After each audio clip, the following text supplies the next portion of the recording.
A reading from the book of the prophet Daniel.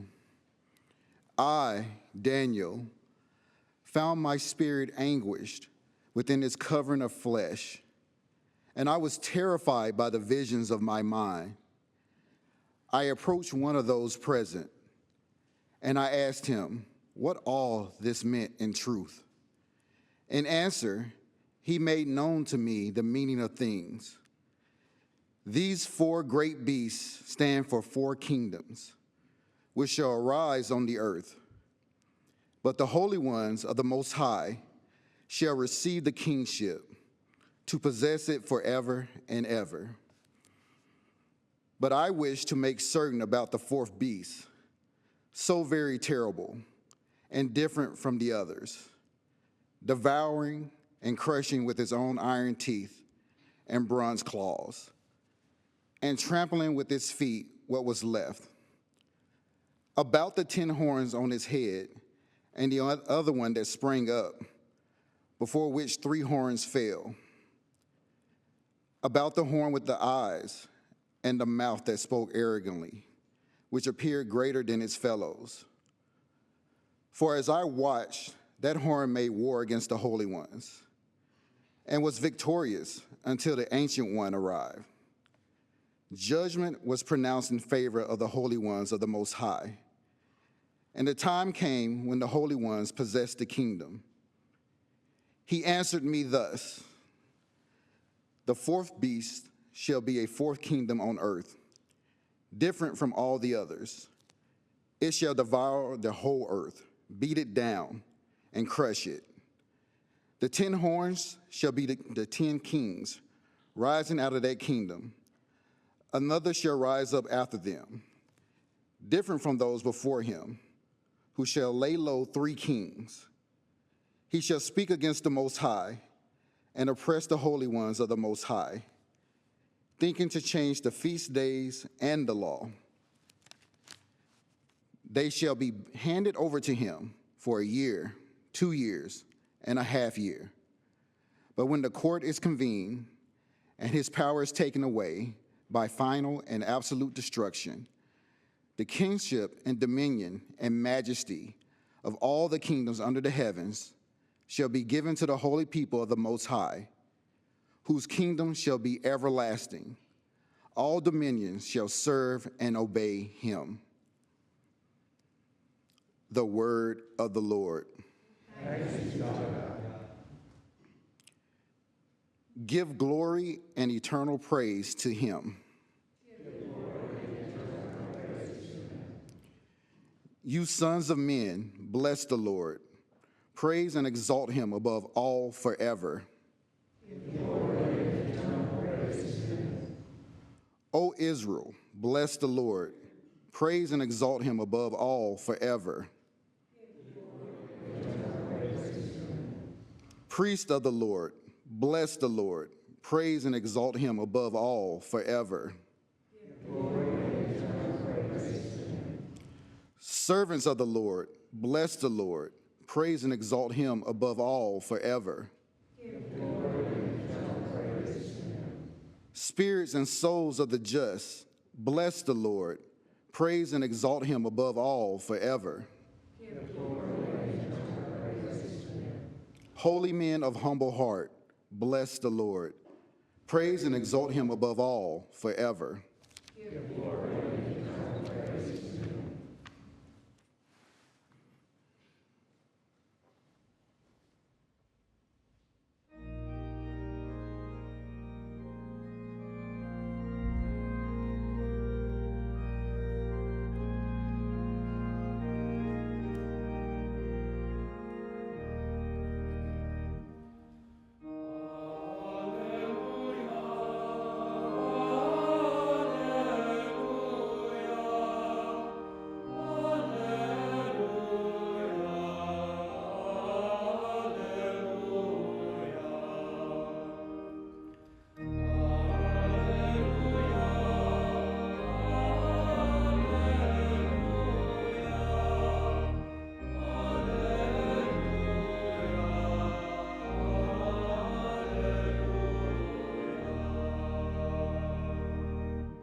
vigilant at all times and pray, that you may have the strength to stand before the Son of Man.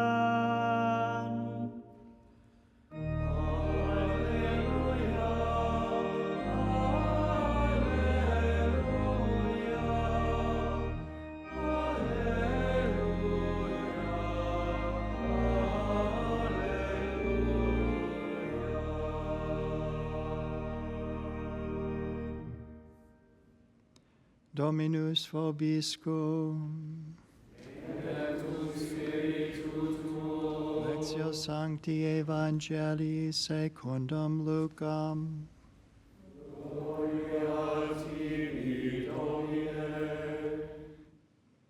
Jesus said to his disciples, "Beware that your hearts do not become drowsy from carousing and drunkenness and the anxieties of daily life, and that day catch you by surprise like a trap. For that day will assault everyone who lives on the face of the earth. Be vigilant at all times, and pray that you have the strength to escape the tribulations that are imminent and to stand before the Son of Man." Verbum Domini.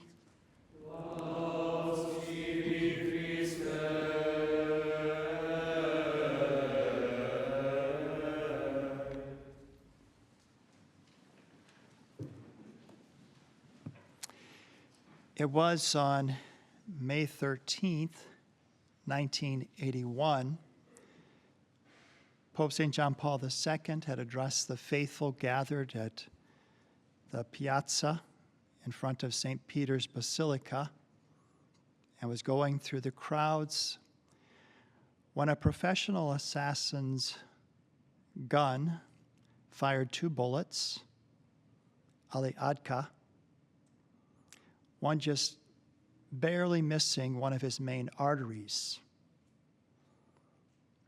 And he was rushed to the hospital, and thanks be to God, he survived.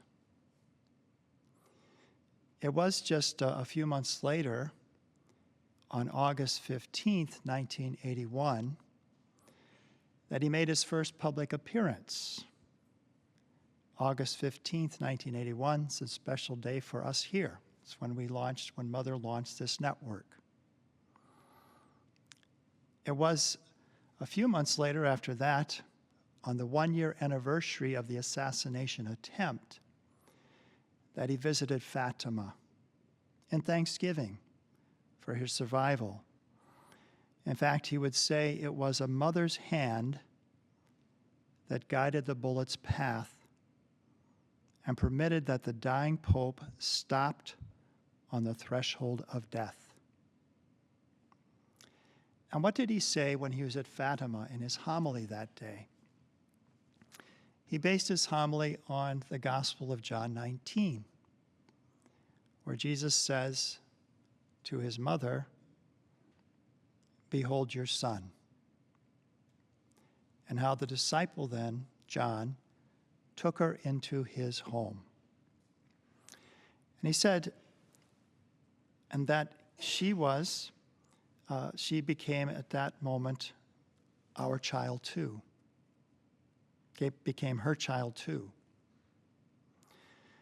He said, Mother's Maryhood in our regard is manifested in a particular way in the places where she meets us, her dwelling places, places in which a special presence of the mother's felt. And he said this can be something as simple as a little shrine you have in your own home, where you go and maybe you pray the rosary, or roadside shrines, which you see in Europe that people would set up as devotional places. As they're going along the path, they could stop, they could say a prayer to Our Lady. But he said, however, in certain places, the mother's presence is felt in a particularly vivid way. These places sometimes radiate their light over a great distance and draw people from afar. The radiance may extend over a diocese, a whole nation, or at times over several countries and even continents. These places are the Marian sanctuaries or shrines. But here's what he says. In all these places, that unique testament of the crucified Lord is wonderfully actualized. So Jesus on the cross says to us, as he said to John, "Behold your mother." And that she is told, "Behold your son." In them, man feels that he is entrusted and confided to Mary. He goes there in order to be with her, as with his mother. He opens his heart to her and speaks to her about everything. He takes her to his own home. That is to say, he brings her into all his problems, which at times are difficult, his own problems and those of others, the problems of the family, of societies, of nations, and of the whole of humanity. Something we can do today on this first Saturday, entrusting our hearts to Mary, the problems of all humanity today.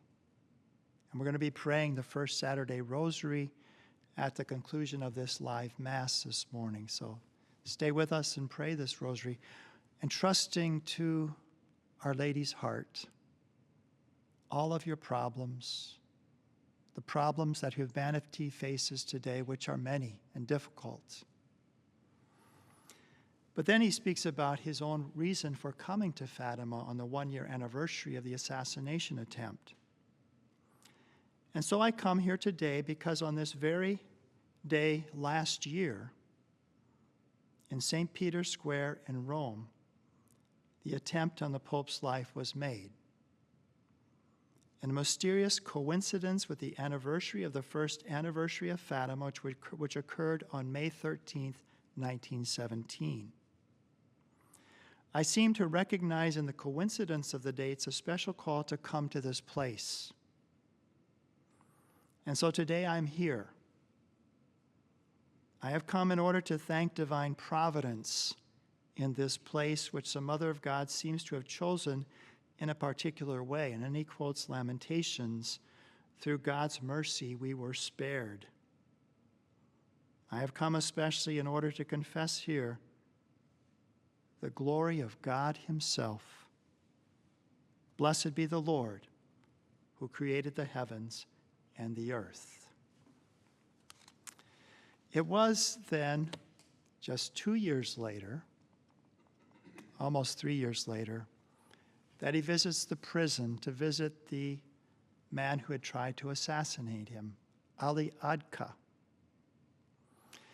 And the first thing that Ali Adka said to him when he visited him, "So why aren't you dead?" And maybe he didn't say it with that kind of, I think it was more like, "So why aren't you dead?" It was more like that. "So why aren't you dead?" Because he was a professional assassin. And so the Pope talked to him about the faith.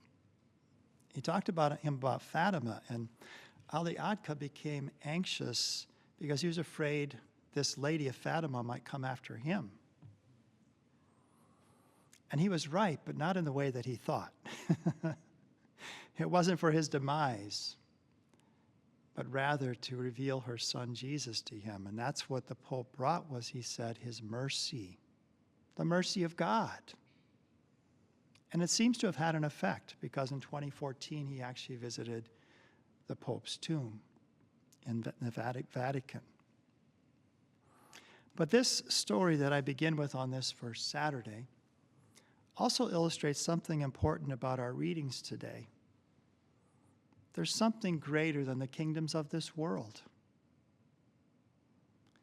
Daniel is terrified by the visions that he has in his mind. And as I mentioned earlier this week, that as we come to the end of the liturgical year, this is the last day of the liturgical year, we begin Advent with this evening's vigil.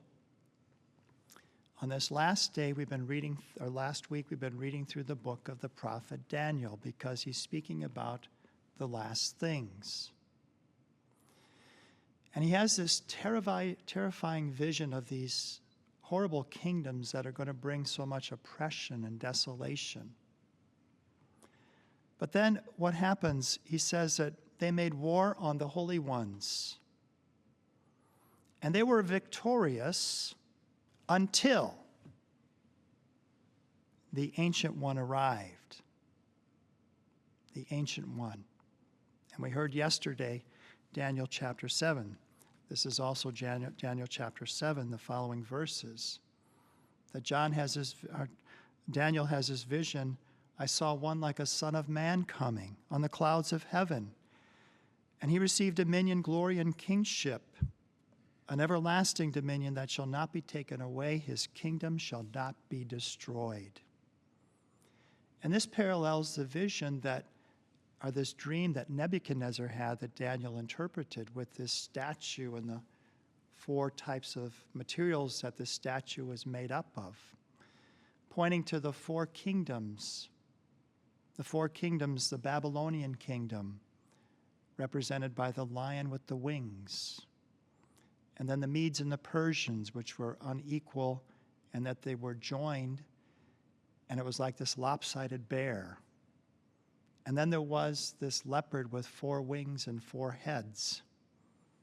And this was the Greek, Alexander the Great, and the Greeks that so swiftly seemed to conquer the whole world.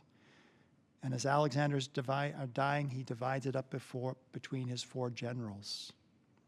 But then there's this most oppressive one, the Romans. And it's during this time, the statue in the dream of Nebuchadnezzar sees this stone that wasn't hewn by human hands that destroys this statue and becomes this great mountain.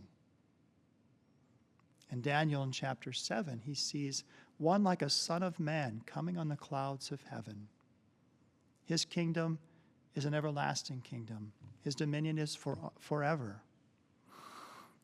And so this is a reminder to us as we come to the end of the liturgical year that ultimately Christ's kingdom will reign forever. And that we're members of his kingdom. And if you're not yet, come. He invites you. He invites you to be baptized, to receive the sacraments, to receive his very life within you, to be united with him in Holy Communion, to be one with him.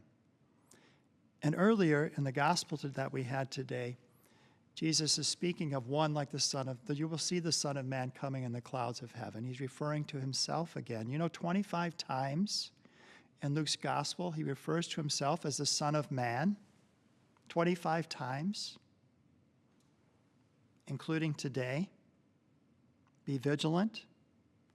Pray that you'll have the strength to escape the tribulations, to stand before the Son of Man. And so he is that one that will come again in glory, and his kingdom will be for all ages. And we hear that in Daniel, there is both this one who is going to receive the kingdom, but there's also the holy ones. They too are going to inherit the kingdom. Then it says, the kingship and dominion, all the kingdoms under the heavens shall be given to the holy people of the Most High, whose kingdom shall be everlasting. So we're going to share in that kingdom with Christ, who is the King of Kings. That's why we can always go forward with hope, because we really do know the future. We don't know all the details. We know that throughout history there's always been wars, there's been rumors of wars, there's been disasters, there's been persecutions, but there's also been growth in the kingdom. There's also been cities and cultures. I've been studying because I'm preparing to go to Guadalupe next week. About the Aztec kingdom and some of the horrible things like human sacrifice that were happening. But then when Our Lady brings them to Jesus, things change. His kingdom is an everlasting kingdom. That's the kingdom that we want to belong to, a kingdom of justice and peace. And it's Our Lady who leads us to him, the one that she bore in her womb. And on this first Saturday, we honor her. And we remember Pope John Paul II first suffered under the, if you want to say it, the kingdom of the Nazis and the kingdom of the communists. But they didn't prevail. The assassin's bullet didn't prevail. There's something greater. There's something greater here. It's Jesus Christ, who is the King of Kings.